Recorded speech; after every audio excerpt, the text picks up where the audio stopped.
what else can we do to build a conversation, right? And have a conversation and make it, a two-way conversation, not just my brand is kind of just advertising at you all the time, right? So, and one of the best things you can do is just ask people to reply, because that's what makes it a two-way conversation is if I ask you to reply, and then we actually have a conversation about the thing, and then I can use that, whatever you say, when you get replies, I can read them. And when I read like a really good reply, I can use that as a springboard for more ideas and more content. Maybe I'll even, mention in my next email that, hey, Eric from Nashville had a really good point. The other day I sent an email about this topic and I asked this question and here's what he said, right? And then you kind of have that rapport building with your audience that way, which is really cool.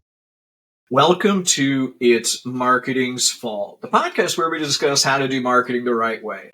I'm your host, Eric Rutherford, and I'm excited today because I have with me Josh Kropkof. He is co-founder and CEO of Email Agency, who's focused on serving e-commerce brands. And Josh is also the host of the Email Revolution podcast. Josh, welcome to the show.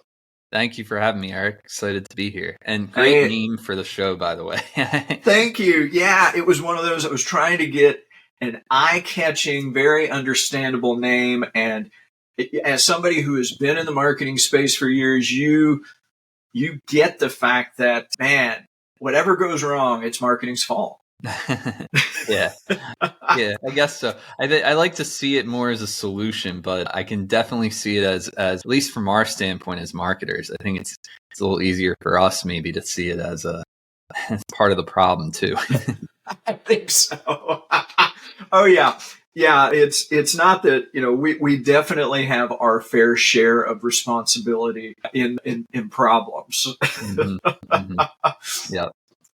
So let me just ask, just kind of first talk about email marketing. What's one popular opinion about email marketing that you disagree with?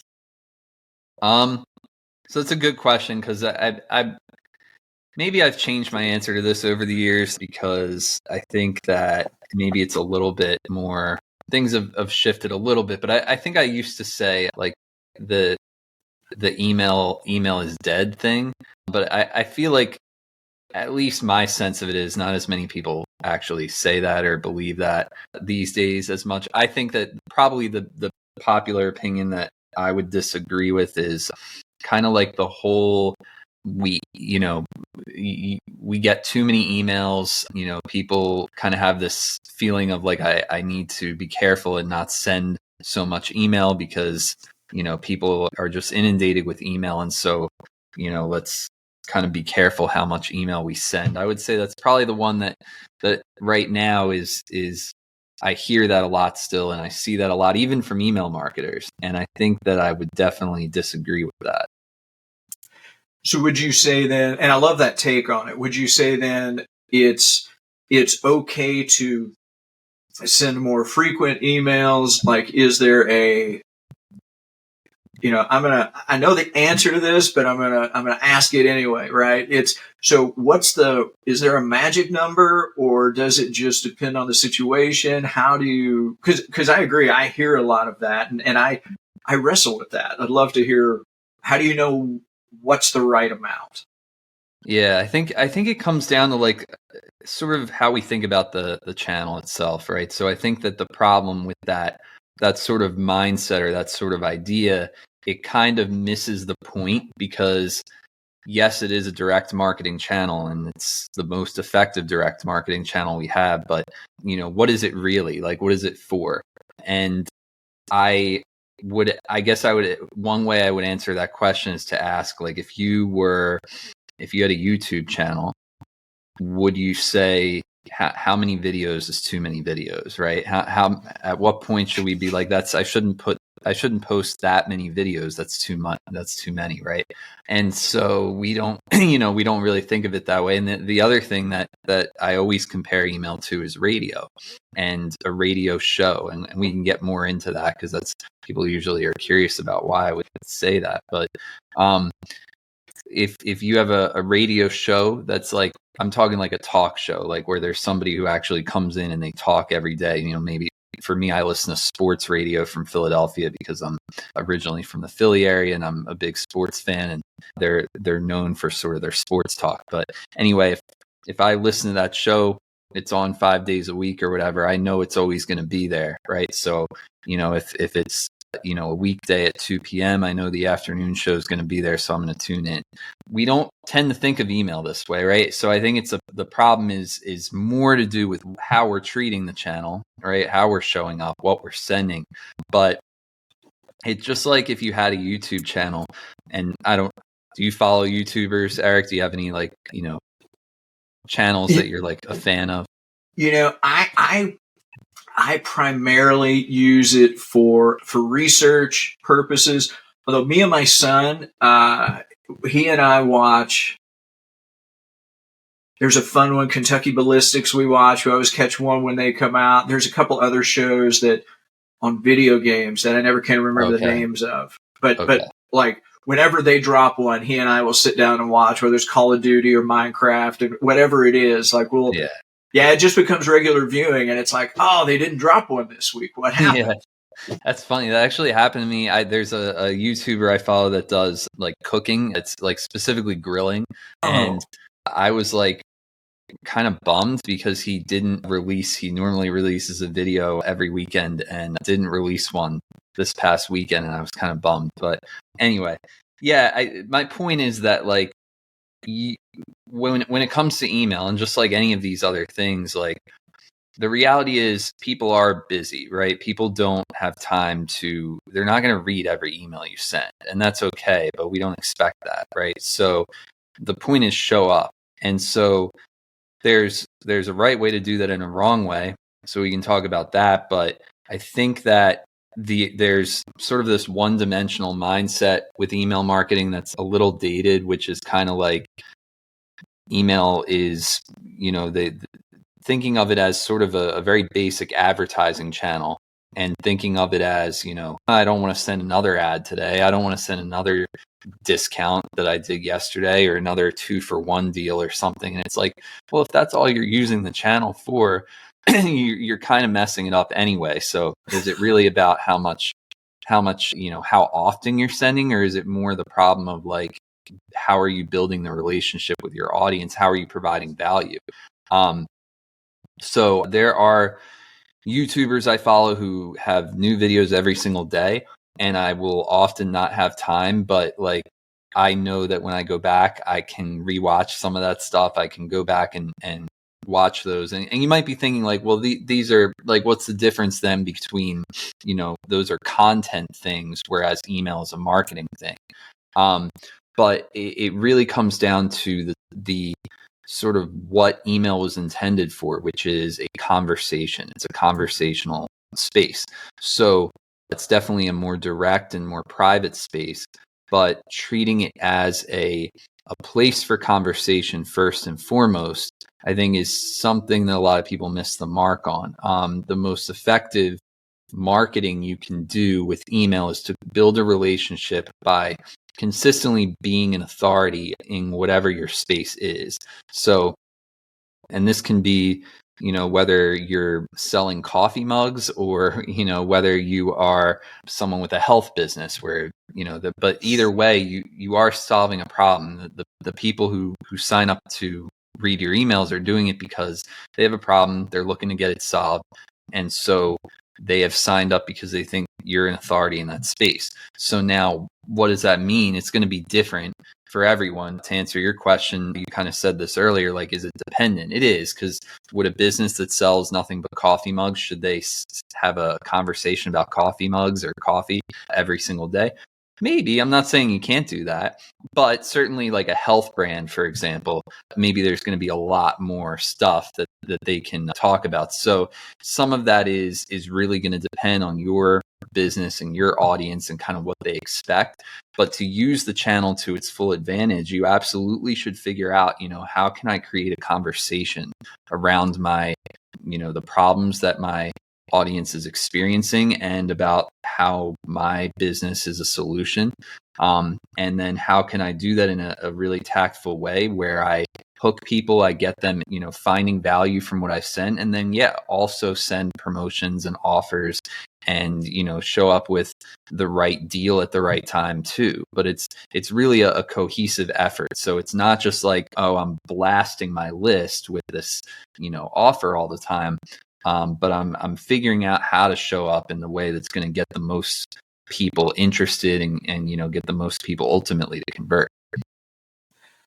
That makes sense, and that's a very different take, I think, than a lot of people I talk to and how they perceive it. I like that idea of doing it right is really building the conversation. So it's sharing information and knowledge, which could be in a variety of different ways, right? It doesn't have to be like same format every day, or is that consistency better? I'd love to hear what your thoughts are. That is a good question. I think that consistency is important, like in some respects. Like I think that the most important thing with consistency is it comes back to frequency, because what you don't want is to kind of disappear for a long time and then show back up randomly and then kind of disappear again. And you don't want to have this like really infrequent, like you'll find for companies that do it that way, and then it's like, oh, like now that it's November, they're showing up again with sales and stuff. Like they're the ones who have the biggest problems in terms of getting a lot of unsubscribes and spam complaints and sort of negative, what we call negative engagement. What you do want is to be consistent in that respect of like show up consistently, but variety is also really important. So, and I think that this is what you were referring to. Like it is something that we do with our clients and we always advise people to do, is have a lot of variety in what you're sending. So sometimes maybe your email is really heavily designed. There's a lot of cool imagery in there. You're kind of showing off products and maybe there's very little text in the email. And then other times it's a plain text email that's just, message directly from you. And then other times it's, maybe it's a blend of things, but it's focused around one specific offer that you have or one specific product. And then, other times it's more of a sort of a sequence throughout the week that's based around a certain theme. And that could be a sale or it could be a product launch or something like that. But there should be a lot of variety, because what you don't want is to become stale. And this is another thing that a lot of brands get wrong, is they kind of, every email looks basically the same. It has the same look and feel. And the only difference is maybe the offer is different, or maybe the product that you're talking about in the email is a little bit different. You will find that is the quickest way for people to, churn. They're going to lose interest. And so your engagement is going to go down. Variety is the best tool that you have, because if they don't quite know what to expect, they're going to be more likely to open and continue opening the emails. I like that. I like that idea that the variety, if they don't know what to expect, because usually emails that I get from, that I'm subscribed to, oftentimes I kind of know what I'm getting. And so sometimes it's like, one of my favorite email companies is Bath and Body Works, because they do frequent. They tell me what they're giving me, so I leave them in my inbox. Like I don't unsubscribe, because there's always, it depends on the sales and it depends on the season. I don't always open them, but I'm always looking for them. Yeah. So I like them, and I like that variety. So variety could even be, it sounds like, even not only your information, but it could be other articles, it could be other references. You could point people to other resources at times, showing that you, within your sphere of authority, you are also helping them with other, by pointing them in other directions. Is that a safe place, or is that like, no, I don't want to do that because of fear of driving them away? Yeah, I mean, you definitely, if you have, the ability in your space to point to content that helps support, your message and what your solution is, then yeah, absolutely you should do that. I think you're sort of asking like about sending people to places other than your own sort of, Yeah. Like, yeah. is it okay to send them to other websites outside my purview to, like, hey, I was reading about this article. Here's what it said. Here's a link to it. Or is that It depends. confusing?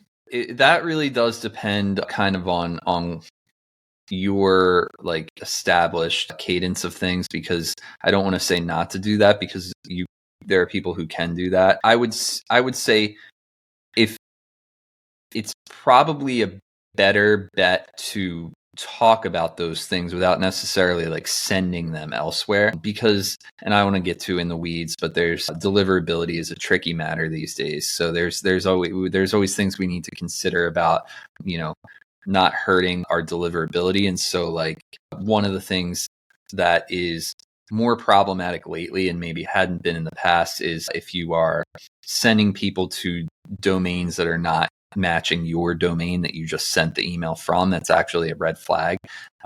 So you got to be careful with things like that. So that's the only reason I don't want to like say like, yeah, go for it with that kind of thing. I don't even, at this point, we don't send people, we try to avoid having links in the email to social media channels of our clients, because those actually trip spam filters now.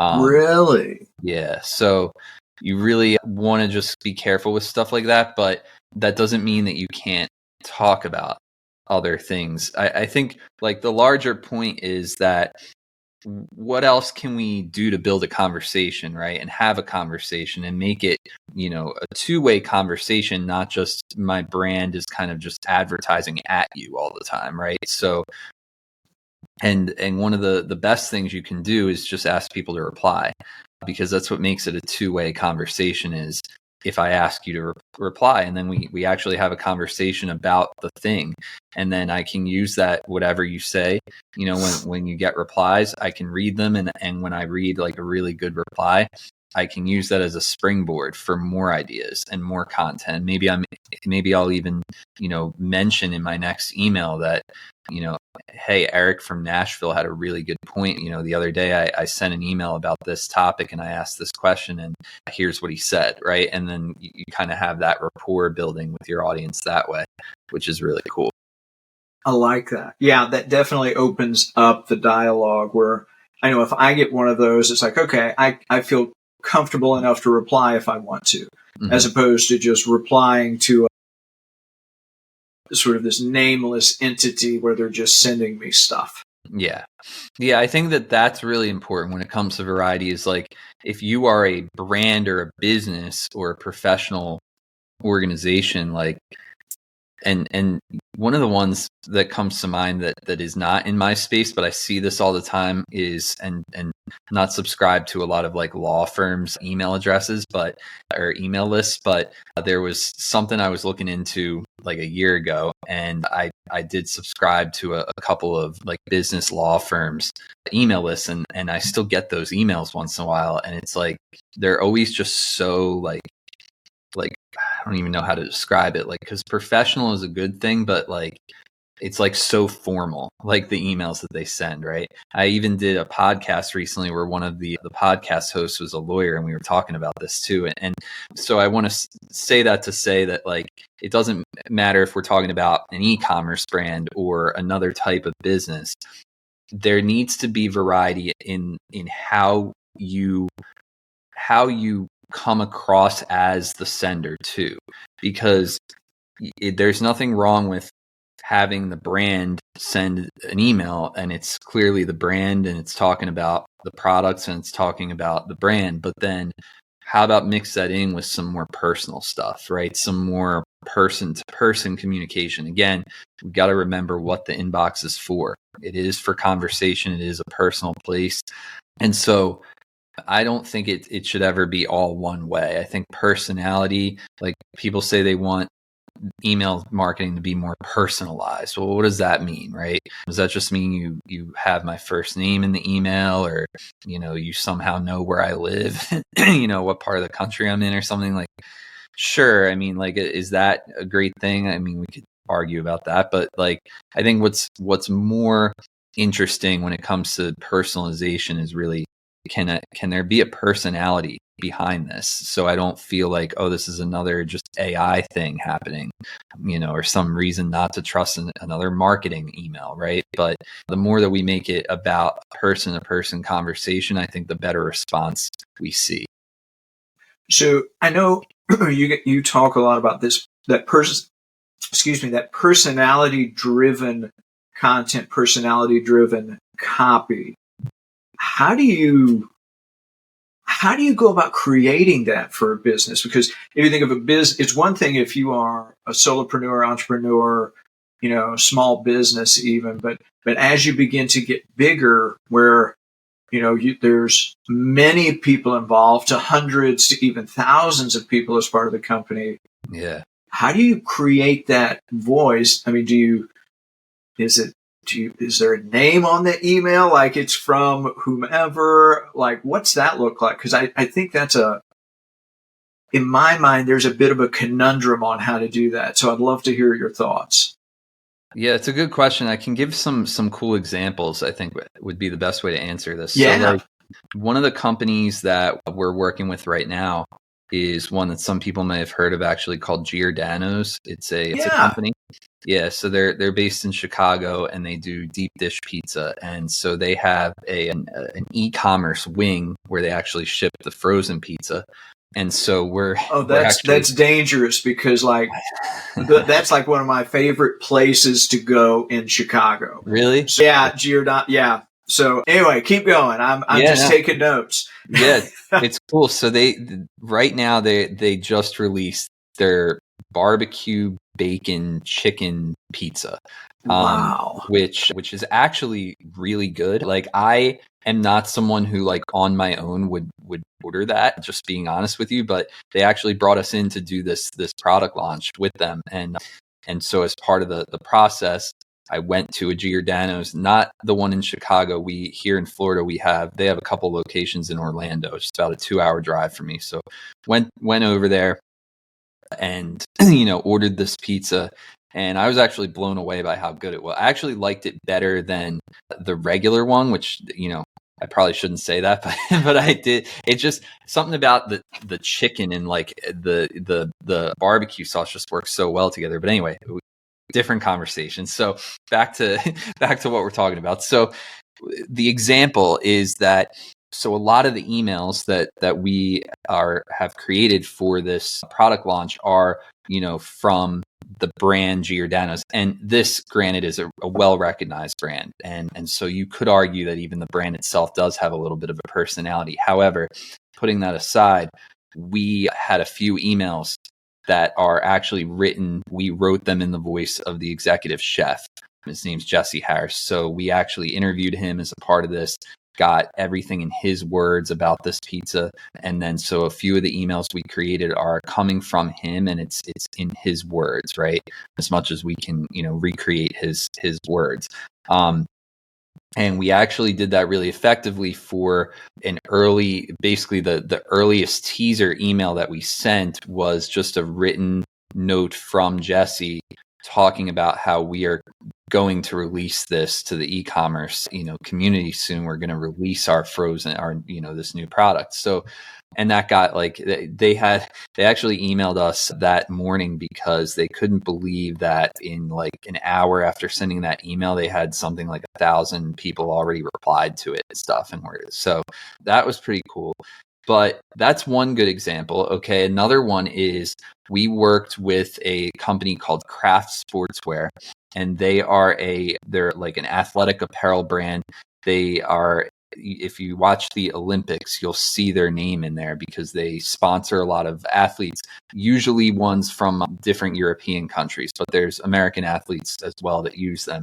And so we started working with them back in 2021.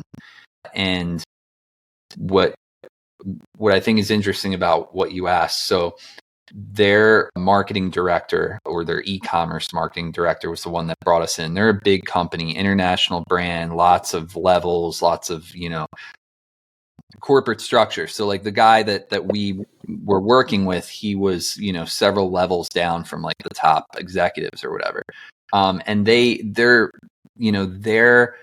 brand emails were always, just the brand and very sort of corporate. And so this was definitely something that they were like hesitant about when we suggested injecting some personality in this and using a person.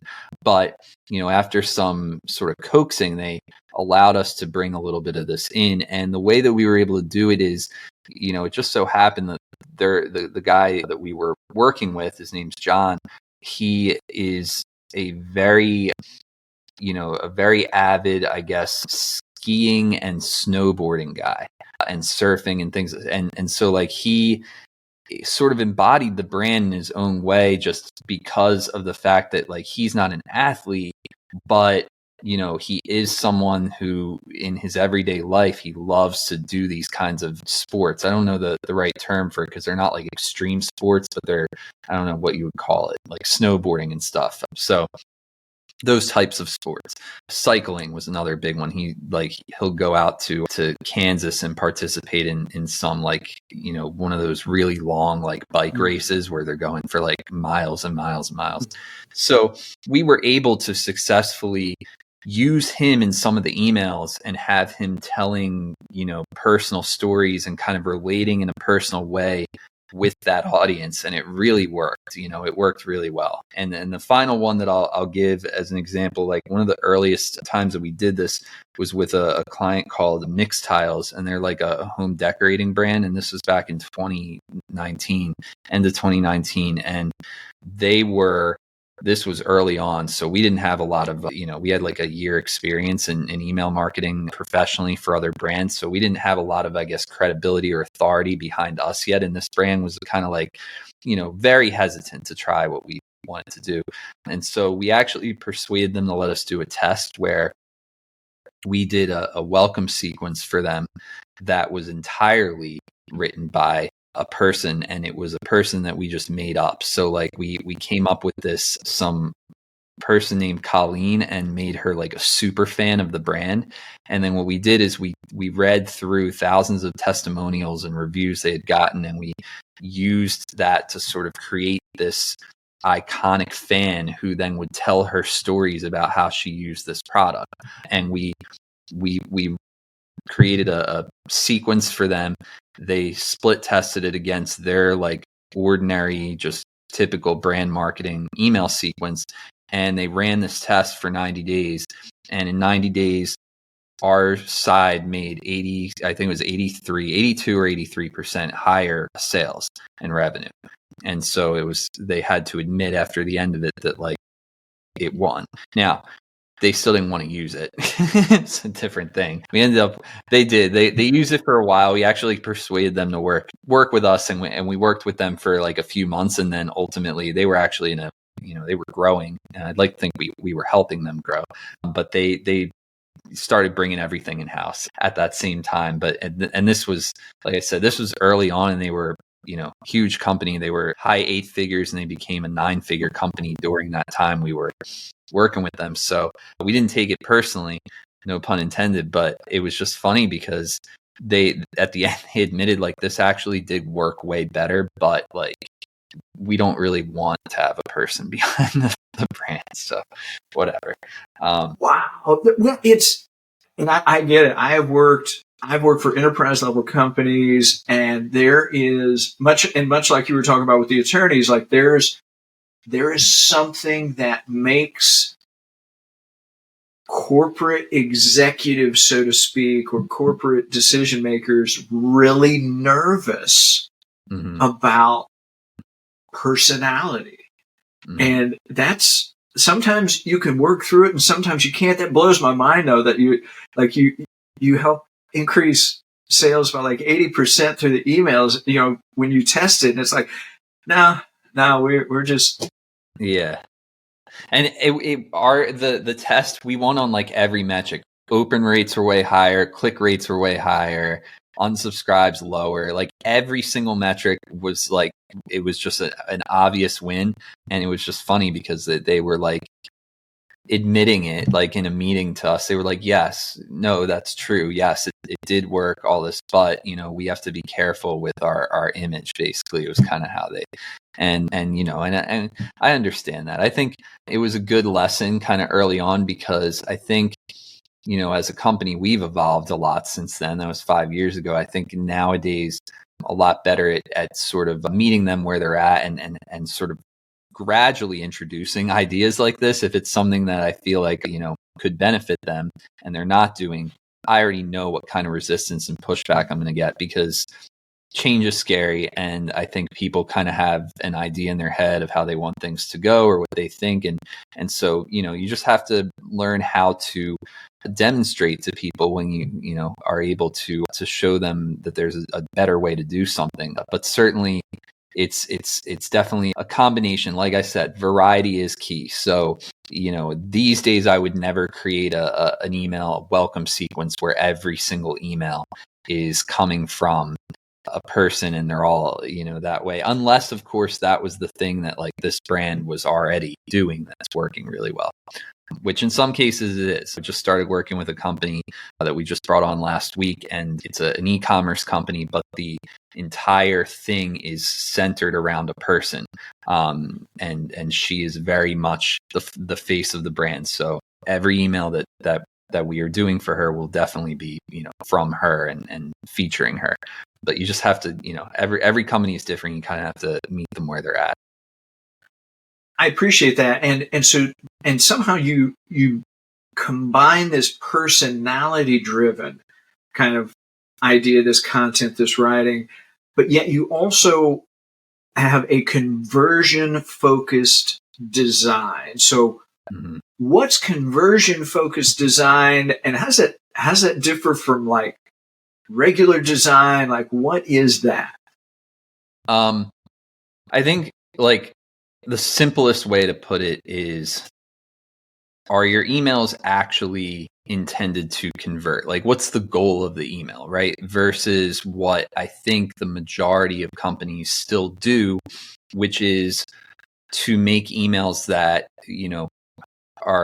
they may say that they're focused on getting sales, but they're really focused on like a certain look. And so we see that a lot. Like one example is, you still have, and this is a little less common, but to make a bigger point, I'm going to start here. So like you'll still have emails you'll get that are what they call newsletter style, where it's almost like you're looking at a blog. Like you'll open up the email and it'll be, usually they're kind of long, and it'll be like one story or feature after another. And as you read down the email, it's like, here's, this happened in the company, and like click here to learn more about this. And then here's a product, and click here for that. And then here's this other thing that we're doing. Look at this. And it's like, it goes on and on like this, right? I'm sure you can remember getting emails like this. So that is not designed to convert, okay? Because right away, it breaks a huge rule in marketing, which is called the rule of one. Give me one thing to focus on. And that's especially true in email. Like people, just because I said that, like, it's a, not a good idea to be afraid of sending too many emails, because people will open the emails. That is true. But that doesn't mean people are going to give them, as much time as they could possibly give this email, right? You do have a few seconds to hook people in. That's absolutely true. And if I open your email and already I'm like, there's so much here, like I'm probably not going to engage with that. And so one of the big things is like, if you give me too many choices, I'm not going to choose. It's much easier to not choose. And that even goes to like website conversion too. It's like, if they call it like paradox of choice. If I'm on your web page and there's like just a ton of stuff everywhere for me to click on, and I don't know clearly what's the one thing you want me to do here, I'm not going to convert. Now, more common than like a newsletter style, especially when it comes to e-commerce, is very just like emails that are definitely eye catching and they're kind of like, ooh, this is cool, but that I still don't really know what the point of the email is. I don't know what I'm supposed to do. I saw an email recently from a brand. I'm trying to remember what was the product. It was like I want to say it was a spray, and I think it was like a room spray, like something maybe like air freshener type thing, but it was probably more to it than that. And the email itself, like, first of all, it took multiple seconds to load because it's the whole thing is a coded image, and probably the file wasn't compressed great, and it's that's another conversation. But so I'm waiting. Finally, the email loads, and I'm like, oh, like I notice my eyes like drawn to the image, but then the image wasn't clickable. And then I like scroll down the email, and it had like a cool slogan. I think it said like fresher than your average. And then there was some interesting like copy in there about some of the benefits, but what wasn't clear was the call to action. Like, what do you want me to do here? And is it to, is there an offer you're giving me? Do you want me to learn more about the product? What do you want me to do? So I think when I talk about design to convert, well, there is a lot that goes into that because there's a science to it, and we work with designers who are, they're trained very well in this, and they're also artists and illustrators, so they know how to make something eye-catching. But part of the job that we have as email marketers is what do I want people to be? What are my eyes doing when they look down when they scroll down? Where are my eyes going to? There's a science in email marketing called, I forget what the proper name for it is, but basically it's when it's the thing above the fold, whatever the image is that first loads when I open the email, my eyes are going to follow sort of a V formation right down to the front middle, kind of near the bottom of that email. That's where you want your call to action to be. That's where whatever the button is or whatever the big idea is, if you want me to click there and go through to that, you have to communicate to me very fast, like, what's the benefit of clicking here? What am I going to get? What's the offer, right? And even if I don't take you up on that call to action and I keep scrolling, well, that's where the rest of the design comes in, right? That's where maybe it makes sense to have some product blocks or testimonial like social proof blocks, or maybe it's benefit copy about the product itself, and that's all going to depend on what is the point of the email. But that's the problem is for a lot of brands doing email marketing, I'll ask the person, like, if I'm, talking to them about their email marketing for the first time, and I just have, an email pulled up, and I'll say, like, what's the purpose of this email? And half the time they don't even know. So like, I think it's just a mindset of like, what are we sending this email for, and how do we design it in a way that is going to get that action? I'd say the biggest thing is, actually making that clear, because so many people just have way too much going on there, or not enough going on to even tell me, like, what do you want me to do here? I appreciate that description and the way you're describing that. So it sounds like every email needs to have a why, and it has to have a purpose for it to be really effective, essentially, and a call to action, but not multiple calls to action, because that can get confusing. Yeah, I mean, it depends, like, because if like there's a style of email that we do intentionally we call it a buyer's guide. And usually it comes at some place in a welcome series, or it may be a part of a promotional campaign that we're doing. But that email is where we are now showing off various products, right? And so they may each have different calls to action. Like, you could have shop now, or you could have learn more, or whatever it is. And there may be several different kinds. Like, maybe it's a product with some variation, and it's like, you're either going to shop for the main product, or you're going to shop for this accessory, and that can all go in the same email, and that's fine. But the overall idea, though, of the email is the same, which is, you've learned about us, you've taken the first step, so here are some cool opportunities, some things we want you to check out. Okay, that makes sense, where it's like, our purpose is to show you, so ideally you buy, and here are some things, or at least learn more. You're not just throwing things out there haphazard, whereas with another email, you could narrow it down if you wanted to, Mm-hmm. So in some ways, it sounds then like we just need to break up like the big emails and just send smaller, narrow, more frequent emails. That can work. Yeah. I mean, nothing is ever black and white. So, I always tell people to really test everything. And that's really the thing that we use to learn the most about, what the audience that we're sending to is we run A/B tests to see what works best. And what works for one brand often doesn't work for another brand. There are some things that we can replicate pretty consistently. We know, for example, that it's really good to have urgency. If we can create urgency around an offer and have it expire, and we know it's great to use exclusivity if there's something that they're going to get because they just joined the email list and they only have a few days to use it. We know certain things that work pretty well across the board, but at the same time, one brand may find that having shorter email that's very simple, one product focus, hero image, call to action, very little copy, that might work best. And then another brand might find that doesn't work very well for them at all. And their audience actually does want a lot more information in the email before they'll click. So that all comes down to testing and really knowing the audience as well, and kind of, being willing to do the research. And that's a great point, though, that it's not necessarily a cookie cutter process. It's right. Trial and error. It's experiment. It's test, and be willing to do it. Like, don't just be willing to do the testing and experiment. So just before we wrap up, any takeaways that you would like to leave the audience with?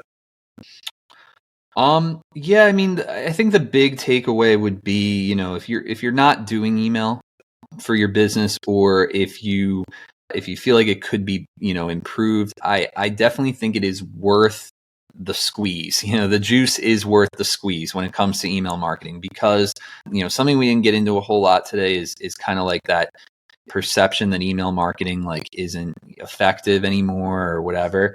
And I laugh these days when I still hear people say that, and it's like, the number is some mind blowing. You can look it up. It's like, don't quote me because I haven't looked this up in a while, but it's something like 43 billion emails sent per day or something crazy like that. And it dwarfs everything else by it's like when you look at one of those like astrology or astronomy diagrams where it'll have like the stars, and it's like the one star that's like gigantic and then the ones next to it are really, really tiny. That's what it's like. Email is like that giant star, and like even SMS is one of the tiny ones. And it's like just the number of people doing commerce through email is bigger and bigger all the time, and it's not going anywhere. It's the only marketing channel where it's direct and you own it, and it's not unregulated, but it is still the most free marketing channel that you have, the most unrestricted marketing channel that you have. And so, that is one of those places where it is worth your time or your investment to, put effort into that channel, and you will get a return for that. So I think that the takeaway is, if you're not doing it right now, start building an email list, start sending to it, you just got to start doing it. And don't get discouraged if it's something that seems a little hard, or it seems like it's not getting a return right away. It is a long-term thing as well. It's not always an immediate return. Like if you're new at it, right? Or if you don't have a big email list, you might not get that return immediately, but it is worth your time and effort, because the relationship you can build with that channel is far more beneficial than the relationship you're going to get from your Instagram or your TikTok. So that would be, I think, my advice for people. Definitely. And yeah, the email is key for everybody listening. Yeah, it's direct to the inbox. You get to the socials, and that's, you're lucky if 1% ever see anything you post or share. So it's that's stuff you own. So Josh, this has been a blast. If listeners want to know more about you, want to know more about the email agency, where do you want them to go? So my number one thing would be to join our email list, because I do send, I try to send some really good, valuable stuff through there. And I kind of laughed earlier when we were talking because I realized like I've just been in a hectic time period here the last couple of weeks, and I haven't sent an email in like 2 weeks. But I have like a whole list of emails that I'm like ready to write, and I just keep getting interrupted not today, but the last few days. So they will be resuming very, very shortly. Our mission with the email list is to basically give you an edge in your marketplace by showing you how to use direct response email marketing. And so I try to send really actionable stuff that you can do, or even just like kind of the thought-provoking like marketing stuff that you can use, not just in email, but in your business. So I made it really easy to join that. It's at email123.club. That's email123.club. And if you go there, you can sign up for the email list. And if you do want to learn more about us as a company, it's theemailagency.com. And that's where you can see, our stuff, our case studies and testimonials and things like that. Awesome. So email123.club to get on the email list, the emailagency.com for the website. Yep. Awesome. So we're going to drop those in the show notes. I know I'm going to email123.club here later today and get some more information. Josh, this has been a blast. I've learned a ton. Thanks for joining me today. For sure. Thank you so much for having me, Eric. It was a lot of fun too. And yeah, absolutely would be happy to continue the conversation sometime. It's a great show and a great conversation. So yeah. All right.